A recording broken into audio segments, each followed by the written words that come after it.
कशा आहात मित्रांनो, पुन्हा एकदा स्वागत आहे तुमचं आपल्या चॅनलवर. ज्याचं नाव आहे राईड विथ हंटर. आणि आज आपण जाणार आहे आपली बाईक वॉश करायला, जे आहे गौरीपाड्याला. So let's go.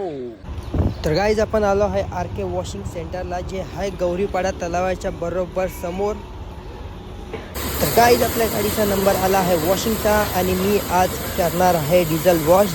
तर मित्रांनो, काका खरंच खूप चांगली गाडी वॉश करतात आणि आपला आता चालू झाला आहे डिझेलचं लावायचं काम.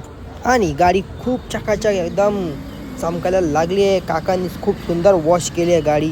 तर गाडी डिझेल लावल्यानंतर आपल्या भावाने चालू केला आहे शॅम्पू लावायला. आणि जर गाडी तुम्हाला चांगली दिसत असेल तर चॅनलला लाईक करा, शेअर करा, सबस्क्राईब करा. आणि गाईज या दुकानावर नक्कीच व्हिजिट करा.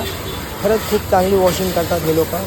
तर काय शॅम्पू लावल्यानं पुन्हा एकदा गाडी आपली पाण्याने वॉशिंग झालेली आहे. आणि फायनली आपली वॉशिंग पूर्ण कंप्लीट झालेली आहे. भावाने आपली गाडी फुल चकाचक चमकवली आहे. आता भावाने फुल कपडा मारायला घेतला आहे गाडीवरती. फुल गाडी एकदम टिप टू बॉटम वॉश करून दिली आहे गाईज. गाडी बघा गाईज किती भारी वॉश केली आहे. तुम्ही ह्या सेंटरला नक्की व्हिजिट द्या, वॉशिंग सेंटरला. व्हिडिओ आवडला असेल लाईक करा, शेअर करा, सबस्क्राईब